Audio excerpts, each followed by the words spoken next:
വളരെ വൈകാരികമായ ഒരു മുഹൂർത്തമാണ്. കാരണം 94 സമരത്തിൻ്റെ ഒക്കെ ഏറ്റവും പ്രധാനപ്പെട്ട നേതൃത്വം എന്ന് പറയുന്നത് പ്രതിഭാട്ടം ഉൾപ്പെടെയുള്ള അന്നത്തെ യുവജന വിദ്യാർത്ഥി സംഘടനാ നേതാക്കളായിരുന്നു. എങ്ങനെയായിരുന്നു ഈ ഘട്ടത്തിൽ സഖാവ് പുഷ്പേട്ടനെ ഓർത്തെടുക്കുന്നത്? പുഷ്പൻ, ഞാനൊക്കെ SFI രംഗത്തുനിന്ന് മാറി DYFIയിലെ സഖാക്കൾ രാജീവനും മധുവും ഷിബുലാലും റോഷനുമൊക്കെ രക്തസാക്ഷികളായത്. അതോടൊപ്പം ഗുരുതരമായ പരിക്കാണെന്ന് സഖാവ് പുഷ്പൻ ഏൽക്കുകയും പിന്നീട് ഇത്രയും കാലം ശയ്യാവലംബിയായി നിൽക്കുന്ന ഒരു ജീവിക്കുന്ന രക്തസാക്ഷി എന്ന നിലയിലാണ് സഖാവ് പുഷ്പൻ്റെ ജീവിതം. വലിയ ആത്മവിശ്വാസത്തോടെ നമ്മുടെ പ്രസ്ഥാനത്തിനും പ്രവർത്തനങ്ങൾക്കൊക്കെ ഊർജം പകർന്നൊരു വലിയ സാന്നിധ്യമായിരുന്നു പുഷ്പൻ്റേത്, സഖാവിൻ്റേത്.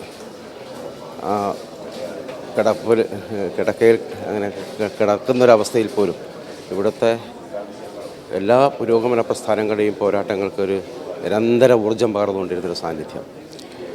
ഒരുപാട് വിഷമതകൾ അനുഭവിച്ചിട്ടുണ്ട്. പാർട്ടി സഖാക്കളും യുവജന പ്രസ്ഥാനത്തിൻ്റെ ആളുകളൊക്കെ എന്നും പുഷ്പനോടൊപ്പം ചേർന്ന് കൂടെ നിന്നു. ഒപ്പം നിന്നെങ്കിലും അദ്ദേഹത്തിന് ഒരുപാട് കാലം ഈ ബുദ്ധിമുട്ടുകൾ അനുഭവിക്കേണ്ടി വന്നു. ഒരു വലിയൊരു പോരാളിയുടെ, നമ്മുടെ ഒരു വിപ്ലവകാരിയുടെ ഒരു സാന്നിധ്യം ഇല്ലാതാവുകയാണ്. അത് എല്ലാവർക്കും, സഖാവിനോടൊപ്പം സമരരംഗത്ത് പൊരുതി നിന്ന അന്നത്തെ ആ തലമുറയ്ക്കും ഇപ്പോൾ പിന്നാലെ വരുന്ന ആളുകൾക്കുമെല്ലാം ആവേശം നിറഞ്ഞൊരു കൊടുത്ത സാന്നിധ്യമായ സഖാവിൻ്റെ വിയോഗം വേദനാകരമാണ്.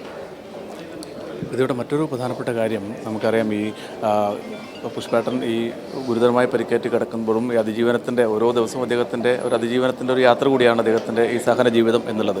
പക്ഷേ കേരളത്തിലെയും ഇന്ത്യയിലെയും ലോകത്തെയും എല്ലാ അപ്ഡേഷൻ, രാഷ്ട്രീയ രംഗത്ത് നടക്കുന്ന മുഴുവൻ കാര്യങ്ങളെ സംബന്ധിച്ചും വളരെ കൃത്യമായ വ്യക്തമായ നിലപാട്, വളരെ കൃത്യമായ അപ്ഡേഷനുള്ളൊരു പൊതുപ്രവർത്തനം കൂടിയായിരുന്നു പുഷ്പേട്ടൻ. തീർച്ചയായിട്ടും അദ്ദേഹം എല്ലാ രാഷ്ട്രീയ ചലനങ്ങളെയും വളരെ സൂക്ഷ്മമായിട്ട് നിരീക്ഷിക്കുക എന്ന ആളായിരുന്നു. തൻ്റെ പരിമിതികളുണ്ടായി ഇതിന് ശേഷമുള്ള. അപ്പോൾ അതിനിടയിലും സഖാക്കളുടെ സഹായത്തോടുകൂടി ഏറ്റവും പുതിയ രാഷ്ട്രീയ കാര്യങ്ങളും മറ്റ് ലോകത്ത് സംഭവിക്കുന്ന കാര്യങ്ങളൊക്കെ മനസ്സിലാക്കുകയും ചെല്ലുന്ന സഖാക്കളുമായിട്ട് അത്തരം കാര്യങ്ങൾ സംസാരിക്കുകയൊക്കെ ചെയ്യുന്ന അനുഭവമാണ് ഉണ്ടായിരുന്നത്. ഇത്തരത്തിൽ ഓരോ നേതാക്കൾക്കും, പുഷ്പേട്ടനെ അടുത്തറിയുന്ന ഓരോ നേതാക്കൾക്കും വളരെ വൈകാരികമായ അനുഭവമാണ് അദ്ദേഹത്തെ സംബന്ധിച്ച് പങ്കുവെക്കാനുള്ളത്.